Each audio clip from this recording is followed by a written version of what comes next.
Takže, čaute, čaute. Sorry.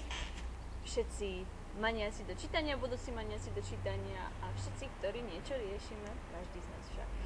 Takže dnes by som chcela porozprávať o knihe Tajomstvo vzťahov, majstrovstvo lásky od Dona Miguela Ruiza. Don Miguel Ruiz pochádza z Mexika, mal matku liečiteľku a otca šamana. Od nich získaval vlastne roky svojej múdrosti. A vlastne jeho učenie celé, všetky knihy teda, čo napísal, vychádza zo starých múdrostí Toltekov. Toltekovia boli posledná generácia Atlantídy, ktorá vlastne vymrela. Či existuje Atlantida, na to ešte nebol dôkaz, niekto tomu verí, niekto tomu neverí. V každom prípade Tajomstvo vzťahov, majstrovstvo lásky je jedno z najlepších diel, ktoré som čítala na tému vzťahy. Don Miguel tu neskutočným spôsobom rozoberá mužov, ženy, rozoberá prístupy, ako my pristupujeme k vzťahom.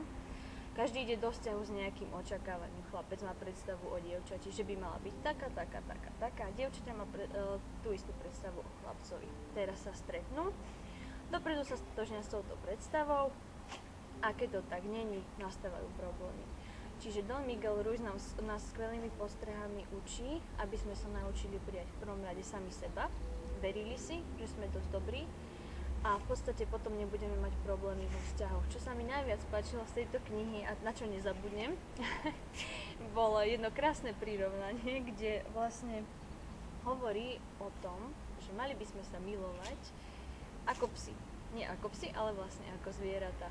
To znamená, zvieratá milujú bezpodmienečne. Či ste strapatí, či ste unavení, či ste nervózni, vždy pes, ktorý vás doma čaká, bude nadšený celý bez seba, keď prídete. Tak by mali vyzerať aj vaše vzťahy. To znamená, vo vzťahoch si nikdy nič nebrať osobne. Príde vám manžel domov z práce, áno? Nemá náladu, mal ťažký deň, blbých ľudí okolo seba a vy celá natešená ho vítate s koláčom a ona povie, vieš čo, dneska nemám náladu, prepáč. Čo urobí žena? Urazí sa. Prečo sa urazí? Pretože všetko berie osobne, áno? Nevie sa žiť do pocitu manžela a vníma to ako svoju chybu, že muž momentálne nemá na ňu náladu.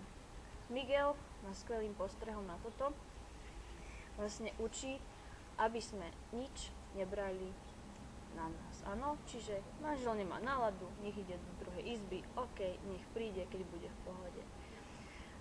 Jeden z takých postrehov, áno, čo sa týka tých zvierat, tak naozaj pes vás miluje bezpodmienečne. Áno, a práve bezpodmienečnej láske by sme sa mali my naučiť. To znamená ľúbiť bez očakávania, že budeme ľúbení a naučiť sa dať to, čo sami my chceme. A potom dostaneme všetko naspäť, dokonca ešte v nadbytku. Na záver knihy nám píše dve nádherné modlitby. Jedna je modlitba za uvedomenie a druhá je modlitba za sebalásku. Sú to naozaj krásne veci, ktoré zahŕňajú totálne všetko, čo by sme sa teda mohli naučiť a mali naučiť, ak chceme. A v podstate mne táto kniha dala veľmi veľa, áno. Takže kto bude mať záujem, môže si prečítať, neoľutuje. Don Miguel Ruiz, Tajomstvo vzťahov, majstrovstvo lásky.